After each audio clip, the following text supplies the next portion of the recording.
যশোরের শার্শা উপজেলায় উলশি খাল পুনর্খনন উদ্বোধন করবেন প্রধানমন্ত্রী তারেক রহমান। সেখানে আছেন সহকর্মী নাজিয়া আফরিন। আমরা সরাসরি যুক্ত হচ্ছি তার সঙ্গে। নাজিয়া আফরিন তো সেখানে আছেন, প্রধানমন্ত্রী তো রওনা দিয়েছে আমরা যতটুকু জানি। কখন নাগাদ পৌঁছাবেন এবং জেলার মানুষের উচ্ছ্বাস কেমন দেখতে পাচ্ছেন, সব মিলিয়ে জানাবেন।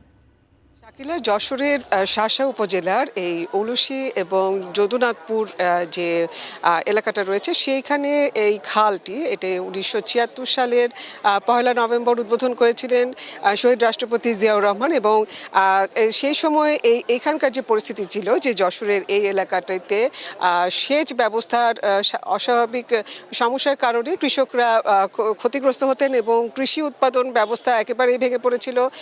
দেখা যায় যে এখানে যে বেতনা নদী রয়েছে, এখান থেকে কিছু দূরেই রয়েছে বেতনা নদী। সেই বেতনা নদীর এই যে পানি, সেই বর্ষাকালে সেই পানিটা ধরে রাখা সম্ভব হতো না।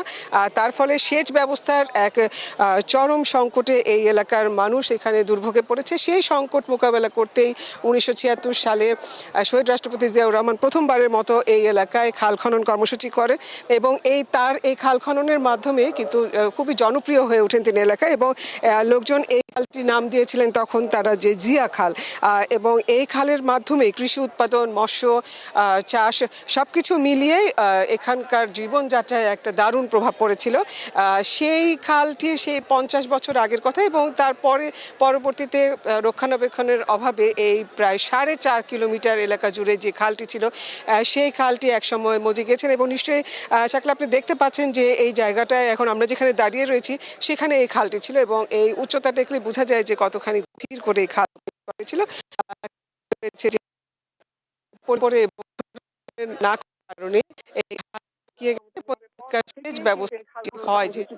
যশোরের এই আজকের এই খাল উদ্বোধনের বর্ষাকালে যে পানি চলে যায় এবং পানি যে জমে এবং এই এলাকাগুলোতে যে বন্যার উপদ্রব, সেই সমস্যাগুলোর কারণে এই খাল কর্মসূচি যেমন শহীদ রাষ্ট্রপতি জিয়াউর রহমান শুরু করেছেন এবং বিএনপি যখন এবার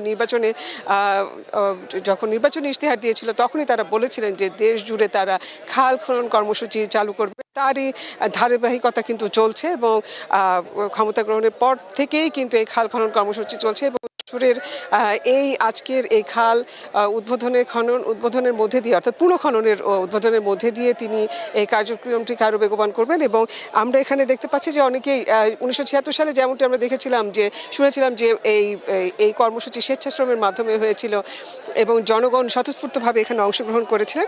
আমরা এখানে দেখতে পাচ্ছি যে এখানে অনেকে আছেন। আপনি এই খাল দেখেছিলেন কিনা আগে? এটা কি খাল? জিয়া রহমানের খাল। জিয়াউর রহমানের খাল। আচ্ছা, এই জায়গাটার নাম কি? উলুশি। আচ্ছা, এখানে এই খাল পানি অবস্থা দেখেছিলেন? আমরা তো এখন শুকনো দেখতে পাচ্ছি। ওই পানি ওই আষাঢ় শ্রাবণ মাসে পানি সরে না, এই পানি সরে না বলি ওই মানে বিল খালগুলো বুড়িয়ে থাকে, মাঠের ফসলও মার যায়,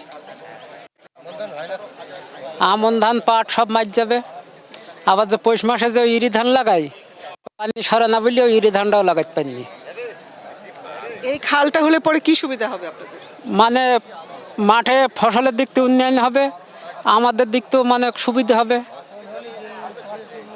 দেখা আছে তারেক জিয়া ওর বাপ কেটে গেল, এবার ধরো ও আসছে, ওর বাপের এটা জাতীয় এইবার কেটে যায়, তাহলে আমাদের উন্নয়ন হয়ে যাবে এই শার্শা থানায়।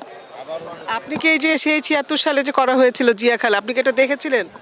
শুনেছি, আমরা তখন ছোট ছিলাম, আমরা তখন ওই 10-12 বছর বয়স তখন আমাদের। এই খালটা এরকম শুকিয়ে গেল কেন? এটা কি রক্ষণাবেক্ষণ করা হয়নি? ওই জায়গায় জায়গায় পানি আছে, লক্ষ্য করে না তো, ওই ওঝা জানালে হবে পরে হবে, কাজ করা হয় নাই, কাজ করা হয়নি। আমরা যেমনটি শুনছিলাম আপনার কাছে, আমরা একটু জানতে চাচ্ছি যে আপনি তো নিশ্চয়ই খাল দেখেননি, কিন্তু এটা শুনেছেন কিনা? 5-7 বছর। আচ্ছা, 5-7 বাবার কাছে শুনেছেন? হ্যাঁ, বাবার কাছে শুনেছি। তখন আমার 5-7 বছর বয়স, আমরা তো ভালো বলতে পারবো না। তবে যখন বুদ্ধি জ্ঞান হয়েছে তখন আমাদের যে এই যে পশ্চিমবঙ্গের থেকে ভারতের যে পানিটা আসে, এসে আমাদের এপাশ ওপাশ যত বিল আছে, বিলে আর ফসল হয় না, 30 বছর ফসল হয় না। আর এই উদ্যোগ তার কেউ নেয়নি। এখন যদি আবার সেই দিন আমাদের ফিরিয়ে আনে আমাদের আবার উন্নত হয়ে যাবে না, শাসা থানা আবার উন্নত হয়ে যাবে। চাষি বাঁচলে সরকার বাঁচে, চাষি না বাঁচলে কিরা বাঁচে। এখন কি কি ধানের চাষ হয়? আমন, ইরি? আমন, ইরি, পাট। তো এখন ধর পাট বনবেন, ধর ওই পশ্চিমবঙ্গে পানি এসে বুড়ি গেল, তোর পাট আর হলো না। আর এই খাল এমন একটা খাল ছিল, এর থেকে পানি নিয়ে আবাদ করেছে, আবার পানি আবার এর থেকে টেনে ইসামতি চলে গেছে। তাহলে আমাদের পারও করেছে, উন্নয়নও করেছে। আজকে সেদিন থেকে আমরা বঞ্চিত হয়ে গেছি না। আজকে আপনি কি নিজে এসেছেন এই খাল খনন কাজে? আজকে রে আবার কাটবো নিয়ত করে আইসাই গেলে। আল্লাহ বাঁচি রাখুক সবাই, আমাদের উন্নত হলে আমরা তো চাই উন্নত হোক। আমরা কেউ চাই যে আমাদের দেশটা ধ্বংস হয়ে যাক, আমাদের উন্নত না হোক। যে খালের কথা কৃষকরা বললেন যে তারা এই খালকে কেন্দ্র করেই কিন্তু এখানকার যারা কৃষি ব্যবস্থার সাথে জড়িত আছেন তারা কিন্তু উৎসাহিত হয়ে পড়েছেন যে এই খাল খননের উন্নয়ন হবে এবং আবারও যে আবাদযোগ্য যে জমিগুলো রয়েছে সেগুলো আবার গড়ে উঠবে। তারা এই বিষয়টি নিয়ে খুবই আশাবাদী এবং তারা মনে করছেন যে এই খননের মধ্যে দিয়ে এই খনন কর্মসূচি নিজেদেরকে সমাপ্ত করছে।